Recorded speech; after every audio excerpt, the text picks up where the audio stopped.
ছি, আপনি এত খারাপ, আপনার লজ্জা করে না? আমাকে উলঙ্গ অবস্থায় দেখতেছেন। না, আমার লজ্জা নেই। আপনাকে দেখে আমার খুব ভালোই লাগতেছে। কি বললেন আপনি? আশ্চর্য, আমি আমার বউকে দেখবো না তো কাকে দেখবো? হ্যাঁ, কিসের বউ? হয় আমি এই বিয়ে মানি না, বুঝেছেন? আমার বিএফ আছে। বয়ফ্রেন্ড আছে তো আমাকে কেন বিয়ে করেছেন? হ্যাঁ, আমার জীবন নিয়ে খেলা করার জন্যে? চিন্তা করবেন না, আমি 3 মাস পরে আপনাকে ডিভোর্স দিয়ে চলে যাব নিজেই। এখন আমাকে পোশাক পরতে দেন আর সরে বসুন আপনি। আপনার সাহস দেখে তো আমি অবাক। এই যে মুখ সামলে কথা বলুন, বুঝেছেন? আমি আপনার স্বামী হই, আমি যা ইচ্ছে তাই করতে পারি।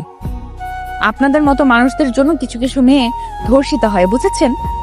এই কথাটি শুনেই হাসিব রেগে গিয়ে ওর হাত দুটি চেপে ধরে ওর উপরে উঠে আর হাসিব বলতে থাকে, এই অনেক কথা বলেছিস, আর একটি কথাও বলবি না। যদি বলিস খুব খারাপ হবে। কি করবেন আপনি? হ্যাঁ, আপনার কাছে আর কি বা আশা করা যায়? ঠিকই বলেছিস, আমি খারাপ। এখন দেখ কি করি। তখনই সাথী চিৎকার করে ওঠে। বাঁচাও, কেউ আমাকে বাঁচাও, আমাকে মেরে ফেলবে। সাথীর এমন চিৎকার শুনে সবাই চলে আসে হাসিবের রুমের সামনে আর বলতে থাকে, হাসিব, দরজা খোলো, কি হয়েছে ভিতরে? হাসিব এখন কি করবে ভেবে পাচ্ছে না। একটু মজা করতে গিয়ে সাথী যে সিরিয়াসলি নেবে আর এমন কাণ্ড ঘটাবে সত্যি ভাবতে পারছে না। কি হলো হাসিব, দরজা খোলো। আমাকে বাঁচান প্লিজ, কেউ আমাকে বাঁচান, এই লোকটি আমাকে মেরে ফেলবে। আবারও সাথী এমন চিৎকার করে যে হাসিব সাথে সাথেই ছেড়ে দেয়। আর এই ফাঁকে সাথী কাপড় পরে সোজা গিয়ে দরজা খুলে দেয় আর সবার সামনে বলে, আমাকে কেউ বাঁচাও, এই লোকটি আমাকে মেরে ফেলবে, আমার গলা চেপে ধরেছিল। আপনারা না আসলে আমি এতক্ষণে শেষ হতাম। আমাকে কেউ প্লিজ বাবার বাসায় নিয়ে চলো। সাথীর মুখে এমন কথাটি শুনে হাসিবের বাবা কষে একটি থাপ্পড় দেয়। তোকে এই শিক্ষা দিয়েছি আমি? হ্যাঁ, তুই যে আমার ছেলে, এটা ভাবতেই আমার লজ্জা লাগতেছে। তোর প্রতি আমার ঘৃণা হচ্ছে। বাবা, বিশ্বাস করো, এমন কিছুই হয়নি। এই মেয়েটি। চুপ কর, আর একটা কথাও বলবি না। যদি কথা বলিস তাহলে বাসা থেকে একদম বের করে দিব। সবাই ভাবছেন কি হয়েছে, তবে শুনুন, হাসিব পড়াশোনা শেষ করেছে। এখন তার বাবা মা মেয়ে খুঁজছে বিয়ে দিবে, কারণ ছেলে যথেষ্ট পরিমাণ বড় হয়েছে। মেয়ে খুঁজতে খুঁজতে সাথীকে পছন্দ করে ফেলে সবাই, আর সাথে সাথেই দিন তারিখ ঠিক করে বিয়ের। এর কিছুদিন পরে বিয়েও হয়। তো আজ বাসরাত। বাসরাত নিয়ে প্রতিটি ছেলেই স্বপ্ন দেখে, তেমনি হাসিবও দেখেছিল। এসব চিন্তা করে করে বাসর ঘরে ঢুকেই দেখে বউ শুয়ে আছে। আর এই অবস্থায় খুব সুন্দর লাগছিল সাথীকে। নিজেকে কন্ট্রোল করতে না পেরে হাসিব বিনা অনুমতিতে সাথীর শরীরের সব পোশাক খুলে ফেলে। আর তখনই সাথীর ঘুম ভেঙে যায়। আর পরে তো সব দেখেছেনই কি হচ্ছে। আমাকে বাবার বাসায় নিয়ে যান প্লিজ কেউ। সমস্যা নাই মা, ও আর কিছুই করবে না তোমাকে। উনি নাকি একটি মেয়েকে ভালোবাসে, তাই আমাকে বউ হিসেবে মেনে নিতে পারবে না। এইসব কি বলতেছো সাথী? তুমি মিথ্যা বলে আমাকে ছোট করতে চাও তুমি? আমি কেন মিথ্যা বলবো? হ্যাঁ, আপনি নিজেই বলেছেন। একদম চুপ করো, আর একটিও মিথ্যা কথা বলবে না বলে দিলাম। তখনই সাথী বলে ওঠে, আচ্ছা ওয়াশরুমটি কোন দিকে? সাথীর কথা মতো একজন ওয়াশরুম দেখিয়ে দেয় আর সাথী ওয়াশরুমে চলে যায়। প্রায় 10 বা 15 মিনিট পরে সাথী ওয়াশরুম থেকে আসে। এসেই বলতে থাকে, আমি এই বাসায় থাকবো না, আপনার ছেলের অন্য কোথাও সম্পর্ক আছে। হাসিব, সাথী যে সব বলতেছে সব কি সত্যি? না বাবা, এসব সত্যি না। তো আমি মিথ্যা বলতেছি? হ্যাঁ। সাথীর কথাটি শেষ হতে না হতেই বাহিরে কলিং বেলের শব্দ হয়। এত রাতে আবার কে আসলো বুঝলাম না। হাসিবের মা গিয়ে দরজাটা খুলে দেয় আর দেখতে পায় যে একটি মেয়ে এসেছে। হাসিবের মা জিজ্ঞেস করে, কে তুমি?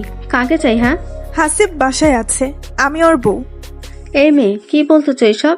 তোমার মাথা ঠিক আছে কি? মেয়েটির কথা শুনে সবাই তো অবাক হচ্ছে। কি হচ্ছে এইসব কিছুই বুঝতেছে না কেউ। আরো বেশি অবাক হয় হাসিব। অবশ্যই আমার মাথা ঠিক আছে। কই হাসিব, কই? হ্যাঁ, তখনই হাসিব সামনে এসে বলে, এই মেয়ে, আপনার সমস্যা কি? হ্যাঁ, মুখে যেটাই আসে সেটাই বলে যাইতেছো। মানে আমি মিথ্যা বলতেছি? তুমি আমাকে গোপনে বিয়ে করেছো আর এখন কিনা মিথ্যা আশ্রয় নিতেছো? আর একটা কথা বললে এমন থাপ্পড় দিব না তোমাকে। প্লিজ হাসিব, আমার এমন সর্বনাশ করিও না। তোমার কাছে আমাকে আশ্রয় দাও। যখনই শুনেছি তুমি অন্য কোথাও বিয়ে করেছো, আমি আর ঠিক থাকতে পারিনি, তাই তোমাকে না জানিয়েই চলে এসেছি। এবার কিন্তু বেশি হচ্ছে। আমি আপনাকে কখনো দেখি নাই আর আপনি বিয়ের কথা বলতেছেন। ঠিক তখনই সাথী বলে ওঠে, দেখেছেন, আমি মিথ্যা কথা বলি নাই। আপনার ছেলের অন্য কোথাও সম্পর্ক আছে, তাই আমাকে বউ হিসেবে মেনে নিতে পারতেছে না, আর আমাকে মারার চেষ্টাও করতেছে। আর একটু এই বাড়িতে থাকবো না আমি। আমি বুঝে গিয়েছি এই সব কিছুই তোমার সাজানো নাটক, তাই না? নাটক হবে কেন? হ্যাঁ, এখন তো আপনার আসল পরিচয় বের হয়েছে। আর আপনারা কেমন সন্তান জন্ম দিয়েছেন? হ্যাঁ, আপনাদের না জানিয়ে বিয়ে করে। এদের মতো কিছু ছেলের জন্য আমাদের মতো মেয়ের সুন্দর জীবনটা নষ্ট হয়ে যায়। সাথীর কথা কেউ বিশ্বাস করবেন না। ও নিজেই নাকি অন্য একটি ছেলেকে ভালোবাসে, তাই আমাকে বলেছে 3 মাস পরে ডিভোর্স দিবে। এখন আবার আমার নামে মিথ্যা কথা বলতেছে। আর এই সাথী এই মেয়েটিকে মনে হয় সেট করেছে আমার নামে মিথ্যা কথা বলার জন্যে। তখনই মেয়েটা বলে ওঠে, আশ্চর্য, আমি মিথ্যা কথা বলবো কেন? হ্যাঁ, প্রমাণ নেবেন আমার? কি প্রমাণ আছে তোমার কাছে? হ্যাঁ, এই দেখুন আমাদের বিয়ের কাগজপত্র। দেখি কাগজটি। এরপরে হাসিব হাতে কাগজটি নিয়ে তো অবাক, কারণ এখানে হাসিবের সাইন দেয়া আছে, কিন্তু হাসিব তো কখনো এমন কাগজে সাইন দেয়নি। কি হলো, এমন করে কি দেখতেছেন? হ্যাঁ, এটা আপনার সাইন। এরই তো আমার সাইন না। ও হতে পারে অন্য কেউ দিয়েছে হয়তো। না, অন্য কেউ দেয়নি, আপনি দিয়েছেন। আরো প্রমাণ নেবেন আপনি? আর কি প্রমাণ আছে? হ্যাঁ, আচ্ছা দাঁড়ান, যে কাজী অফিসে আমরা বিয়ে করেছি সেই কাজীকেই ফোন দিই, উনি সবকিছু বলবে। ঠিক আছে, ফোন দেন তবে। এরপরে মেয়েটি ফোন দেয় আর ফোনের লাউড স্পিকার বেড়ে দেয়। কাজীর কথা শুনে তো সবাই অবাক, কারণ কাজীও বলছে বিয়ে হয়েছে। এই মেয়ে, তুমি মিথ্যা কথা বলবে না। সত্যি করে বলো তো তুমি কে আর কোথা থেকে এসেছো? আমি তোমার বউ, আর তোমার কাছে এসেছি। আর যদি এখন মেনে না নাও তবে পুলিশের কাছে যেতে বাধ্য হব। এমন কথাবার্তা শুনে পুরো বাড়ির সবার মাথার উপরে মনে হচ্ছে ছাদ ভেঙে পড়ল এমন অবস্থা।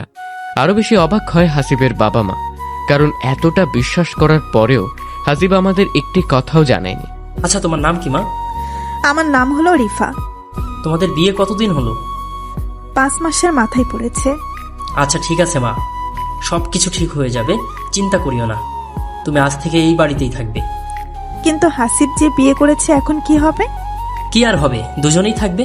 হাসিবের মা, আমাদের গেস্ট রুমের রিফাকে নিয়ে যাও, আজ থেকে ওখানেই থাকবে। ওখানে থাকবো মানে? আমি হাসিবের সাথে থাকতে চাই। আজ তো ওই রুমে থাকো, কাল দেখা যাবে কি হয়। ঠিক আছে। এরপরে হাসিবের বাবার কথা মতো রিফাকে নিয়ে যাওয়া হয় ওই রুমে। বাবা, তুমিও এসব বিশ্বাস করলে? একদম চুপ থাক। তোর মতো খারাপ জঘন্য ছেলে আমি জন্ম দিয়েছি ভাবতেই আমার লজ্জা লাগছে। কিসের অভাব ছিল তোর? হ্যাঁ, যখন যা চেয়েছিস তাই দিয়েছি, আর সেই তুই কিনা ছিছি, ভাবতেই কেমন জানি লাগতেছে আমার। সত্যি বাবা, আমি এমন কাজ করি নাই, এইসব সাথী করেছে। বাবা দেখেন, সত্যিটা এখন বের হয়েছে তো। আপনার ছেলে আমাকে দোষ দিতেছে। আমি কালকেই বাবার বাসায় চলে যাব। ঝগড়া থামাও সবাই, এখন সবার রুমে চলে যাও, এসব নিয়ে কাল কথা হবে। না, আমি আপনার ছেলের সাথে থাকবো না। একে তো আমার জীবনটা শেষ করে দিল, তার উপর আবার রাতে যদি খারাপ কিছু করে তখন? কিছু হবে না, যাও রুমে যাও। আর হাসিব, যদি একবার শুনি তুমি এমন কিছু করেছো, তাহলে কিন্তু তুমি আমার মরা মুখ দেখবে। ঠিক আছে বাবা। এরপরে সবাই রুমে রুমে চলে যায়। তো হাসিব রুমে আসতে না আসতেই সাথী বলতে থাকে, আমাকে যতটা সহজ সরল ভাবছো আমি কিন্তু ততটা না। আমি জানি তুমি এইসব কাহিনী ঘটাইছো। আহা, ঠিকই বুঝেছেন।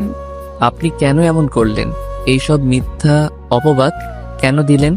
আমি অন্য একজনকে ভালোবাসি, এটা ছাড়া আমার আর কোনো উপায় ছিল না। তাই বলে আমাকে সবার সামনে ছোট করলেন। কি এমন দোষ করেছি? আমি সবকিছু আগে থেকে ভেবে রেখেছিলাম, যখনই আপনি আমার উপর ঝাঁপিয়ে পড়বেন ঠিক তারপরেই এমন হবে। রিফা আপনার কে হয়? ও আমার বান্ধবী। আর একটি কথা বলতে চাই, সেটা হলো আমার স্বাক্ষর কোথায় পেলেন? একদিনে দেখি সবকিছু জানতে চান, আস্তে আস্তে সব জানবেন 3 মাসে। ও আপনি যে কতটা খারাপ সেটা বুঝে গেছি। দোয়া করি যার জন্য এমন কাজ করেছেন সেই যেন আপনাকে ছেড়ে না যায়। এত কথা ভালো লাগে না, চুপ থাকেন। কথাটি বলতে না বলতেই সাথীর ফোনে রিংটং বেজে ওঠে, আর সাথে সাথেই ফোনটি রিসিভ করে সাথী বলতে থাকে, জান, তোমার প্ল্যান অনুযায়ী সব কাজ হয়েছে। এখন শুধুমাত্র 3টা মাস অপেক্ষা করো, তারপরে তোমার কাছে চলে যাব। জানো, এই পরিবারের সবগুলাই বোকা, একটু কষ্ট হয়নি। এই কথাটি হাসিব শোনার সাথে সাথেই সাথীকে এমন ভাবে, খাস, তোর এত বড় সাহস! তুই কিনা আমার পরিবারের লোককে বোকা বলিস? ওরা তোকে সম্মান করেছে, বুঝেছিস? তুই আমাকে থাপ্পড় দিলি? এত বড় সাহস তোর? হ্যাঁ, আবার কি চিৎকার করব? সেটা তোর ব্যাপার, তুই কি করবি না করবি। তোর মতো রাস্তার মেয়ে, বেশ্যা, এইগুলো ছাড়া আর কি বা পারবে করতে? এই মুখ সামলে কথা বল। চুপ করে ঘুম যাবে এত মেয়ে কোথাকার। লজ্জা করে না বিবাহিত স্বামীর সামনে পরপুরুষের সাথে কথা বলিস? কেন জ্বলতেছে নাকি? আর তোর মতো খ্যাত ছেলেকে আমি স্বামী হিসেবে মানবো, এটা কেমনে ভাবলি? হ্যাঁ, আহা হা হা। হাসিস কেন? হ্যাঁ, একদিন দেখবি এই খ্যাত ছেলেটার কাছেই ফিরে আসতে হবে তোকে, কিন্তু তখন আর পাবি না। এইসব স্বপ্ন দেখতে থাক। এমন ঝগড়া করে দুজনে ঘুমিয়ে পড়ে, কারণ অনেক রাত হয়েছে। তাতেই আবার আজ বিয়ে হয়েছে, অনেক ক্লান্ত। পরের দিন সকালবেলা উঠে দেখে রিফা সব কাজ করছে বাসার। এটা দেখে তো সবাই অবাক, বিশেষ করে হাসিব আরো বেশি অবাক হয়। তখনই হাসিব জিজ্ঞেস করে, এই আপনি কি করতেছেন এইসব? হ্যাঁ, কি করি জানো না? বিয়ে হয়েছে, শ্বশুর বাড়িতে এসেছি, কাজ তো করতেই হবে, তাই কাজ করতেছি। বাহ, ভালোই নাটক করতে পারো। কিসের নাটক করি আমি? হ্যাঁ, সেটা আপনি ভালো জানেন কি নাটক করতেছেন। ওভার অ্যাক্টিং বেশি হচ্ছে আমার মনে হয়। এই তুই চুপ কর হাসিব। বাবা, তুমি জানো না এই মেয়েটি নাটক করতেছে? আর একটি কথাও বলবি না। বিয়ে যখন চুপ করে করেছিস তখন মনে ছিল না, এখন এই সব করতেছিস। এই মেয়ে কে? আমি এই মেয়েকে আমি সত্যি বিয়ে করি নাই। সেটা তো কাল দেখলামই। এখন বিয়ে যখন করেছিস তখন দুইটা মেয়ে নিয়েই সংসার করতে হবে। তখনই সাথী বলে ওঠে, এটা অসম্ভব। আমাকে মাফ করে দিও মা, আমি জানতাম না হাসিব এমন একটি কাজ ঘটাবে। কি বলবি বল, আমার কাজ আছে হাসিব। তখনই এটা নিয়ে একটু ঝগড়া হয় সাথী ও রিফার মধ্যে। এদিকে হাসিব বুঝতেছে না কি হচ্ছে এইসব, কারণ হলো এরা তো দুজনে প্ল্যান করে করছে, কিন্তু আবার ঝগড়াও করছে। ব্যাপারটা বুঝলাম না। ঠিক তখনই আবারও সাথীর ফোন কল আসে, আর সাথী উপরে চলে যায়। এইভাবে সারাটা দিন ঝগড়া চলতে থাকে। বাড়িতে পরিবেশটাই নষ্ট করে ফেলতে ঝগড়া করে। তো যখন রাত হয়, হাসিব প্ল্যান করেই রিফার রুমে চলে যায়। রিফা, এই রিফা। এই কে কে এত রাতে? কে আমার রুমে? কে আবার তোমার স্বামী? হাসিব আমি। তো এখানে কি করতেছো? স্বামী বউয়ের কাছে কেন আসে জানো না বুঝি তুমি? না, জানি না। স্বামী আসে আদর করতে, তেমনি আমিও এসেছি আমার বউকে আদর করতে আজ। এই একদম আমার কাছে আসবেন না। সেটা বললে তো আর হবে না। আমি এখন তোমার সাথে শারীরিক সম্পর্ক করব। এই না প্লিজ, যদি আমার কাছে আসো তো আমি কিন্তু চিৎকার করে উঠবো। চিৎকার করো, সমস্যা নেই। আমি আমার বউয়ের কাছে আসতে পারি, সবাই এটাই ভাববে। প্লিজ আমার এত বড় ক্ষতি করবেন না। খেয়ে শোনে আর কার কথা। হাসিব সোজা রিফাকে বিছানায় শুইয়ে হাত দুটি চেপে ধরে। এখন তো শুরু, আরো অনেক কিছু হবে। আমাকে নষ্ট করিও না প্লিজ, তোমার পায়ে পড়ি আমি। তখনই হাসিব রিফার শরীর থেকে এক টানে শাড়িটা খুলে ফেলে। উফ, কি সুন্দর লাগতেছে। প্লিজ হাসিব, এমন করিও না। আমি আমার বউকে যা খুশি তাই করব, এতে কার কি? হ্যাঁ, এটা বলেই রিফার ঠোঁটের কাছে হাসিব ঠোঁট আনতেই নিজেকে ছাড়ার জন্য অনেক চেষ্টা করতে থাকে, কিন্তু এইদিকে কোনো বাধাই হাসিবকে আজ আটকাতে পারবে না। আর কিছু না ভেবে রিফার ঠোঁটে ঠোঁট লাগিয়ে দেয়, আপন মনে কিস করতে থাকে। রিফাও ভেবে নিয়েছে হাসিবের হাত থেকে আর নিজেকে কোনোভাবেই বাঁচাতে পারবো না। কিন্তু 5 মিনিট কিস করার পরে হাসিব নিজেই রিফাকে ছেড়ে দিয়ে বলতে থাকে, এখনো সময় আছে, বল তুই কি আমার সত্যিকারের বউ নাকি সাজানো? নিজের বউ। ও ঠিক আছে। এটা বলেই হাসিব আবারও যখন ঝাঁপিয়ে পড়ে রিফার উপর, ঠিক তখনই রিফা বলে ওঠে, আপনি আমার কেউ না, প্লিজ আমাকে ছেড়ে দিন। আমি তোমার স্বামী হই গো সোনা। সত্যি কেউ না, এসব সাজানো নাটক।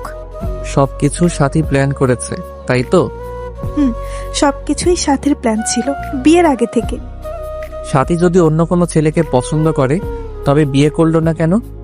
ওর বাবার কথা রাখতে এসব করেছে। 3 মাস হলে ও ঠিকই চলে যাবে এখান থেকে, আপনাকে মিথ্যা অপবাদ দিয়ে। এইসব কথা কালকে বলবা সবার সামনে। ঠিক আছে, বলবো। যদি না বলো তবে কিন্তু তোমার সাথে এমন কাজ করব ভেবেই পাবে না। আজ তো এটুকু করলাম। ঠিক আছে। এখানে হাসিব আর কিছু না বলে সোজা নিজের রুমে চলে যায়। তখন সাথী প্রশ্ন করে, কিরে, কই ছিলি এতক্ষণ? কোথায় আবার? রিফার রুমে গিয়েছিলাম। ওর রুমে কেন গিয়েছিলি? হ্যাঁ, বইয়ের রুমে স্বামী যাবে না তো কে যাবে? গিয়ে অনেক আদর ভালোবাসা দিয়ে আসলাম। হাসিবের মুখে এমন কথা শুনে সাথী একটু থমকে যায়। ভালোবাসা মানে? ভালোবাসা মানে শারীরিক সম্পর্ক করে আসলাম আমার অন্য বউয়ের সাথে। আচ্ছা, কাল কথা হবে, আজ আমি খুবই ক্লান্ত। সাথী আর একটি কথাও না বলে ঘুমিয়ে যায়। আর মনে মনে ভাবতে থাকে রিফার সাথে এমন কাজ করলো, আর রিফা একটু চিৎকারও করলো না। ওকে তো সব বুঝিয়ে দিয়েছি কি করলে কি করতে হবে। সেই দিন রাতটাও এইভাবেই কেটে যায়।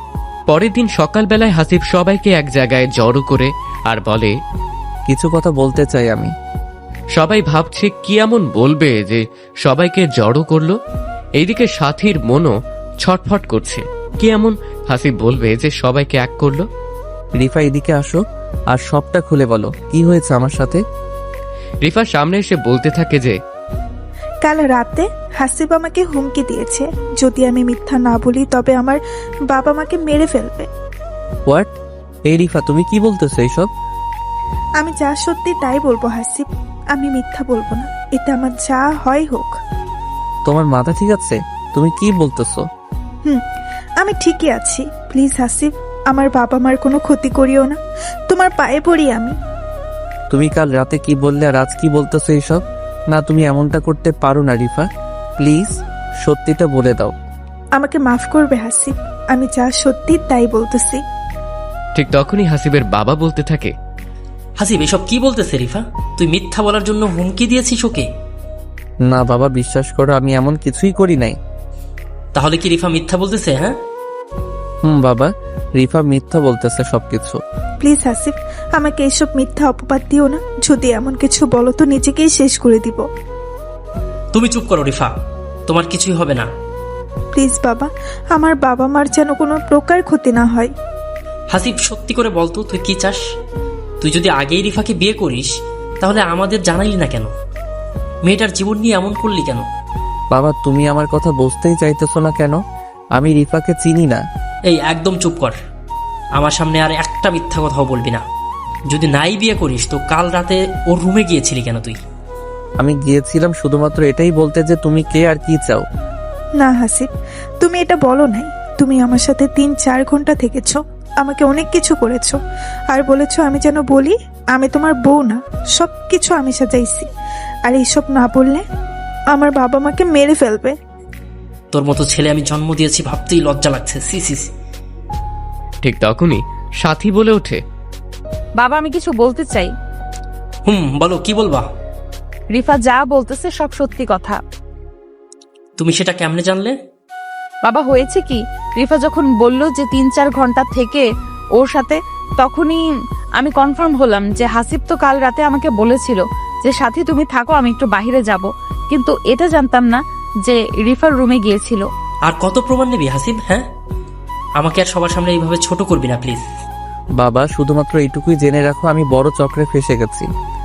চুপ কর, আর একটা কথাও বলিস না তুই। তখনই রিফা বলে, বাবা, আমি এখানে আর একটুও থাকবো না, আমি আমার বাবা মার কাছে যাব, যদি হাসিব কোনো ক্ষতি করে তখন। না, তুমি কোথাও যাবে না, এখানেই থাকবে। তোমাকে যেহেতু বিয়ে করেছে সো তুমি এইখানেই থাকবে। না, আমি এত কষ্ট করে থাকবো না বাবা, আমার স্বামী অন্য একটি মেয়ের সাথে রুমে থাকবে, খাবে, ঘুরতে যাবে, এটা আমি সহ্য করতে পারবো না। তবে তুমি কি করতে চাও? আমার জীবনটা তো নষ্ট করেছি, আমি আর চাই না অন্য একজনের জীবনও নষ্ট হোক। তবে কি করবে? হয় আমাকে ডিভোর্স দিক, না হয় অন্যজনকে ডিভোর্স দিক। এটা কখনোই সম্ভব না, তোমরা দুজনেই থাকবে, ও দুজনকেই দেখাশোনা করবে। না, এটা হয় না। এত কথা বলতে পারবো না, দুজনেই থাকো। আমি এখন একটু কাজে যাব, পরে কথা হবে। তখনই সাথী বলে, বাবা, আজ তো আমাদের বাসায় যেতে হবে। ও হ্যাঁ, আমার তো মনেই ছিল না। আচ্ছা, দুপুরে যেও, আমি একটু কাজ করে আসি। ঠিক আছে বাবা। এরপরে সবাই সবার রুমে চলে যায়।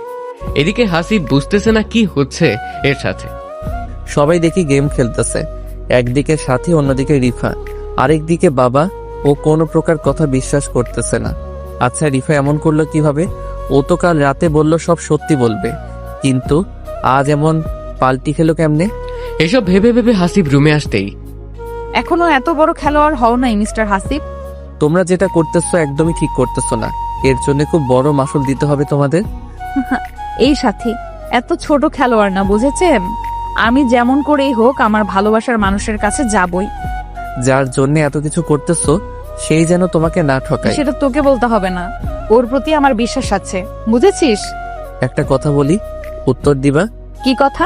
রিফা পাল্টি খেলো কেমনে? হ্যাঁ, জানতেই হবে নাকি? হুম। ওর কাছে ফোন আছে। তুই যখন কাল ওইসব বললি তখনই সন্দেহ হয়েছিল আমার, তাই মেসেজে সবকিছু বলে দিয়েছি কি কি করতে হবে। ও আচ্ছা, একদিন অনেক কাঁদবে আমার জন্য, মনে রাখিও। কাঁদবো সেটা আবার তোর জন্য আমি? তুই আমার কে, হ্যাঁ, যে তোর জন্য কাঁদবো আমি? সময় বলে দিবে। নিজেকে কখনো আয়নায় দেখেছিস? হ্যাঁ দেখেছি। ভেবে দেখ তুই কোথায় আর আমি কোথায়। তোর মতো খ্যাত ছেলের সাথে কি আমার যায়? আর শোন, তোকে কালকে দেখাবো আমি যাকে ভালোবাসি সে দেখতে কেমন সুদর্শন। সৌন্দর্যতে সবকিছু থাকে না। তো এইভাবেই হাসিব ও সাথীর মধ্যে অনেক তর্ক বিতর্ক হয়। এর মধ্যে আবার হাসিবের বাবা কাজ সেরে বাসায় আসে দুপুরে। হাসিব, বোমা কোথায় তোমরা? হাসিব সাথী বাবার ডাক শুনে রুম থেকে বের হয়ে আসে। বাবা বলো। বিয়ের পরের দিন তো দুজনেই শ্বশুর বাড়িতে যেতে হয়। তো তো মানে তুই সাথীকে নিয়ে ওর বাবার বাড়িতে যাবি আর 2 দিন থেকে আসবি। অসম্ভব, আমি যাব না ওদের বাসায়। আর একবার বলতো যাবি না? হ্যাঁ আমি যাবই না। তখনই সাথী বলে ওঠে, বাবা দেখেছেন আপনার ছেলে কেমন করে? আমি রুমের ভেতরে কত করে বললাম 2 দিন থেকেই আসবো, কিন্তু ও নাকি যাবে না। হাসিব, তুই যদি না যাস তো অনেক খারাপ কিছু ঘটে যাবে, কিন্তু মনে রাখিস বাবা। বাবার এমন কথায় হাসিব শেষমেশ রাজি হয়ে যায়। ঠিক বিকেল 5টায় দুজনে গাড়ি নিয়ে বের হয় সাথীর বাবার বাসায় যাওয়ার উদ্দেশ্যে। তখন হাসিবের মাথায় একটাই চিন্তে কাজ করছে, কি থেকে জানি কি হয় আল্লাহ ভালো জানে। এই গাড়িটা থামাও। গাড়ি থামাবো মানে? এই নির্জন রাস্তায়? যা বলেছি তাই কর। তো হাসিব সাথীর কথা মতো গাড়িটি থামানোর সাথে সাথেই সাথী নেমে পড়ে আর পেছনে দৌড়তে থাকে। এদিকে হাসিব কিছু না বুঝে সাথীর পিছে পিছে যায় আর গিয়ে দেখতে পায় যে সাথী একটি ছেলের সাথে কথা বলছে। কেমন আছো সবুজ তুমি? তোমাকে ছাড়া কি আমি ভালো থাকতে পারি বলো? এই তো এসেছি তোমার কাছে। তার আগে বলো এইদিকে কোথায় যাচ্ছিলে? আরে কোথাও না, মন খারাপ তাই একটু হাঁটছিলাম। কি ভাগ্য তোমার সাথে দেখা হলো। এটাই হলো আমাদের ভালোবাসার টান। জানো তোমাকে খুব মিস করতেছিলাম, কিছুই ভালো লাগতেছিল না আমার। আমারও একই অবস্থা। তোমাকে ছেড়ে আর কোথাও যাব না সোনা পাখি আমার। সবাই ভাবতেছেন সবুজ লোকটা আবার কে। এখানে সবুজকেই সাথী ভালোবেসেছিল, তাই এত কিছু করেছে হাসিবের সাথে। ঠিক তখনই সবুজ সাথীকে জড়িয়ে ধরে। যখনই ঠোঁটে কিস করতে যাবে সেই সময় হাসিব বলে ওঠে, এই দাঁড়াও ওখানেই। এই আপনি কি আর এখানে কি করতেছেন? আমি কে সেটা সাথীকে বলো আর সাথীকে ছেড়ে দাও। হট, কে এই লোকটি সাথী? ওর সাথেই তো আমার বিয়ে হয়েছে। হা হা হা, তাই নাকি? বলছি না সাথীকে ছেড়ে দে। যদি ছেড়ে না দেই কি করবি? কথাটি শোনা মাত্রই হাসিব গিয়ে সবুজের শার্টের কলার ধরে বলতে থাকে, তুই আমার সামনে আমার বউয়ের গায়ে হাত দিস? এত বড় সাহস তোর? হ্যাঁ। এটা বলে সবুজকে মারতে থাকে। আর এইদিকে সাথী তো অবাক হয়ে তাকিয়ে থাকে, কারণ হাসিবকে বোকা মনে করেছিল আর ওই নাকি সবুজকে এমন করে মারছে। এই ছাড়ো দুজনে প্লিজ। ঠিক তখনই হাসিব সাথীকেও খুব জোরেই একটি থাপ্পড় দেয়। ঠাস ঠাস, এখান থেকে সরে যা। বলেই আবারও সবুজকে মারতে থাকে। ঠিক তখন একটি গাড়ি এসে থামে আর গাড়ি থেকে একটি সুন্দরী মেয়ে নেমেই বলতে থাকে, এই সবুজ, এই তুমি এখানে কি করতেছো? হ্যাঁ, তোমার জন্য আমি কত সময় ধরে অপেক্ষা করতেছি রেস্টুরেন্টে, আর তুমি মারামারি লাগিয়েছো এখানে। এরপরে অনেক জোড়াজুড়ির পরে হাসিব ছেড়ে দেয় সবুজকে। এর মধ্যেই সাথী প্রশ্ন করে বসে, এই মেয়ে তুমি কে? আগে তো কখনো দেখি নাই সবুজের সাথে। আমি কে সেটা আপনাকে কেন বলতে যাব? হ্যাঁ, আর আপনি আমাকে প্রশ্ন করার কে? কেন, উত্তর দিলে কি হবে? আমি হলাম সবুজের হবু বউ। কথাটি শুনেই সাথী থমকে যায় কিছুক্ষণের জন্য। কি বলেছিলাম না তোমার রূপবতী বয়ফ্রেন্ড একদিন তোমাকে এমন সারপ্রাইজ দিবে, ভাবতেই পারবে না। এই সবুজ, এই মেয়েটি যা বলতেছে সব কি সত্যি কথা? হ্যাঁ সত্যি কথা, ও আমার হবু বউ। না, আমি বিশ্বাস করি না, এটা হতেই পারে না।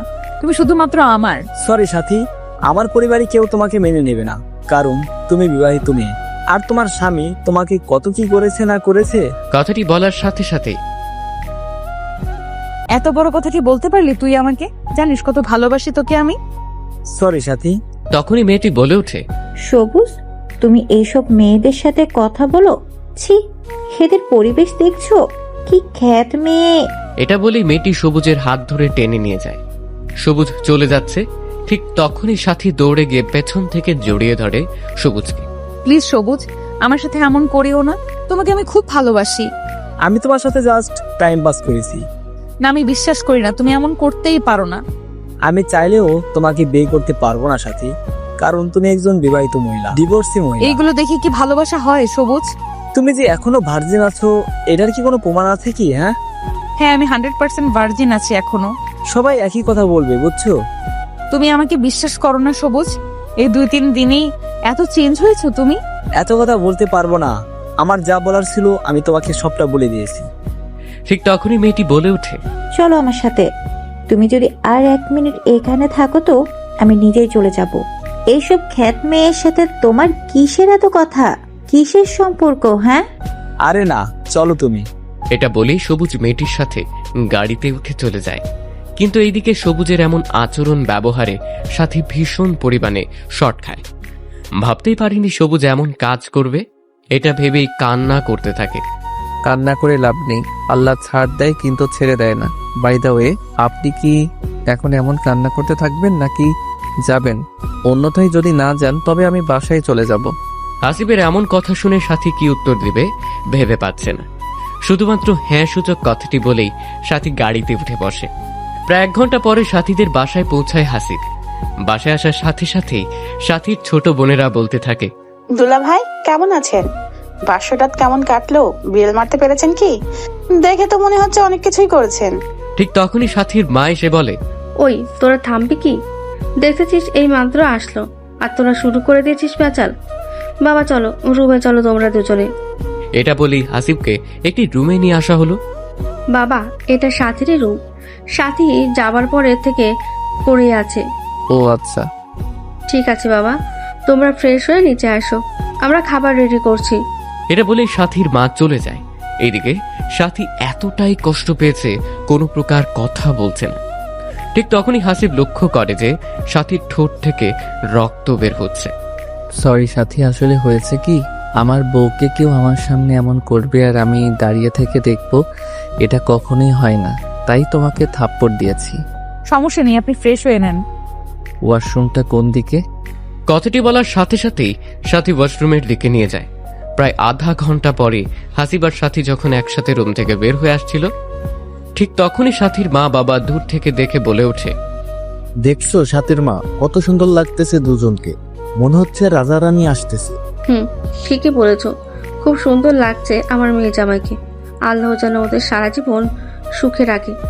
এরই মধ্যে আবার দুষ্টু শালিগুলো চলে আসে। দুলা ভাই কি বলবো, তোমারে ওয়াও লাগতেছে। উফ, আপুর জামাই না হয় যদি আমার জামাই হতে। ঠিক তখনই সাথী বলে ওঠে, এই কি হচ্ছে এসব? আমরা আমাদের দুলা ভাইয়ের সাথে মজা করতেছি, কেন তোমার চলতেছে বুঝি? সাথী কি উত্তর দিবে কিছু ভেবে পাচ্ছে না। দুলা ভাই গো, তোমার কোনো ছোট ভাই নাই? না, নেই। উফ, থাকলে আমার জামাই বানাইতাম। তোমরা তো দেখতেছি খুব ফাজিল, চলো সবাই খাওয়া দাওয়া করব।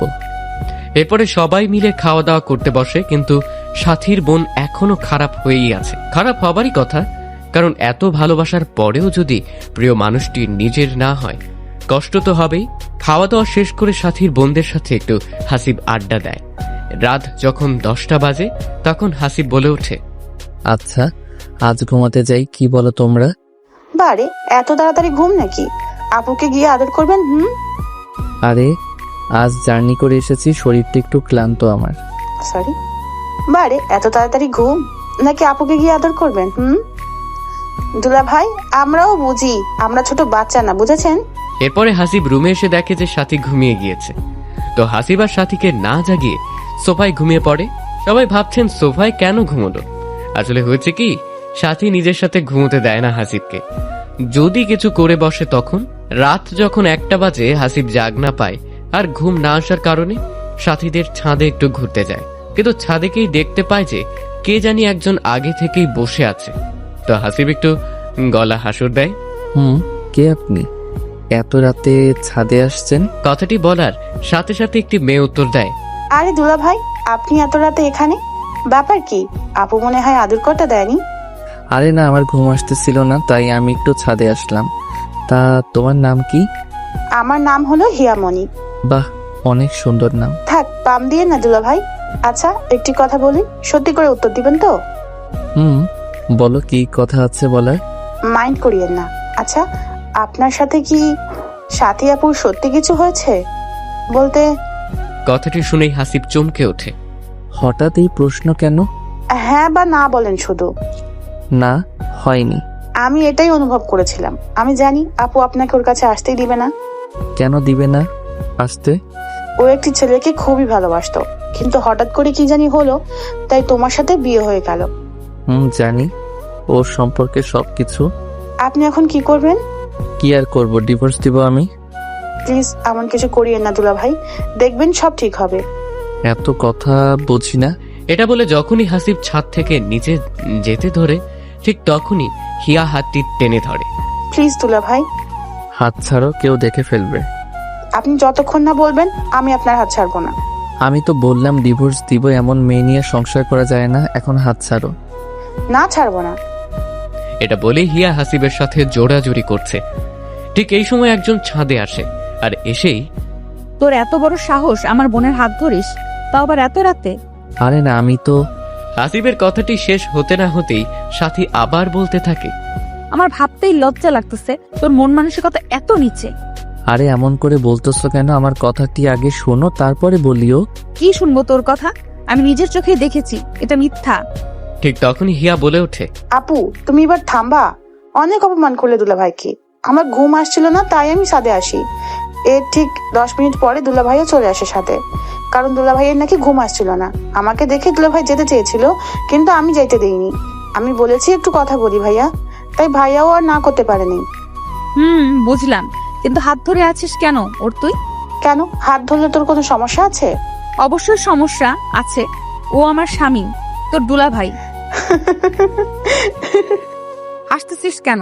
আমি কি হাসার কোনো কথা বলেছি তোকে? স্বামী যে বললে, তাকে কি তার অধিকারটা দিয়েছো? কি বলতে চাস তুই? হ্যাঁ, কেন? আমি কি ইংলিশে কথা বলতেছি যে বুঝো না? তুমি বললে তোমার স্বামী, তাহলে আজ পর্যন্ত কি টাচ করতে দিয়েছো তাকে? সেটা তোকে বলতে যাব কেন? হ্যাঁ, তুই ছোট, সবসময় ছোটদের মতো থাকবি। তোমাকে 3 মাস পরে দুলাভাই নিজেই ডিভোর্স দেবে, তুমি দেওয়ার আগে। তাই দুলাভাইয়ের হাত ধরে বলেছিলাম আমার আপুর জীবনটা নষ্ট করিও না। এই কথাটি শুনে সাথী যেন কিছুক্ষণের জন্য থমকে যায়। তোকে কে বলেছে আমাকে ডিভোর্স দিবে? কে আবার বলবে? দুলাভাই বলেছে। ভালোই তবে হলো, ওর কাছ থেকে মুক্তি পেলেই আমি খুশি। হাসিব এই কথাগুলো শুনে আর কিছু না বলে সোজা রুমে এসে ঘুমিয়ে পড়ে। তো এইভাবেই 2-3 দিন কেটে গেল। সাথীদের বাসা থেকে আজ চলে আসবে সাথী আর হাসিবের বাসায়। বাবা, আমার মেয়েটি খুব রাগী, তুমি ওর কথায় কিছু মনে করো না প্লিজ। ঠিক আছে মা, সমস্যা নেই। সাথী শোন মা, জামাইকে কখনো কষ্ট দিস না। যদি কষ্ট দিস জীবনে সুখী হতে পারবি না। সাথী শুধুমাত্র মাথা নাড়িয়ে হ্যাঁ সূচক জানায়। তারপর বিদায় নিয়ে দুজনে বাসায় চলে আসে। বাসায় আসতে না আসতেই রিফা চলে আসে হাসিবের কাছে। দাও, এই ব্যাগগুলো আমি ভেতরে নিয়ে যাচ্ছি। আপনি সরুন, আমি নিজেই পারবো নিতে। এমন করতে নেই, দেন বলছি না। এটা বলে রিফা জোর করেই ব্যাগগুলো নিচে নিয়ে রুমে চলে আসে। তো রিফা যখন ব্যাগগুলো নিয়ে নেয়, তখন হাসিব একটু ওয়াশরুমে চলে যায়। রিফা ব্যাগগুলো হাসিবের রুমে নিয়ে আসতেই সাথী বলে ওঠে। রিফা শোন। বল, কি বলবি? তার আগে তুই বল, সবুজ ভাইয়ের সাথে কি তোর দেখা হয়েছিল? এইসব পরে শুনিস। আচ্ছা বল, তবে কি বলতে চাইলি? তোর কাজ এখন এখানে শেষ, তুই কালকে চলে যাস। মানে কি বলতেছিস এইসব? যা বলেছি তাই কর, তোর কাজ শেষ, এখন চলে যা। বাকি কাজ আমি নিজেই করতে পারবো। না, আমি যাব না। যাবি না মানে কি বলতে চাস তুই? আমি এই 5-6 দিনে এই বাসায় মানুষগুলোর মায়ায় পড়ে গেছি, আমি যেতে পারবো না। হোয়াট? তোর মাথা ঠিক আছে? কি বলতেছিস? আমার মাথা ঠিক আছে সম্পূর্ণ।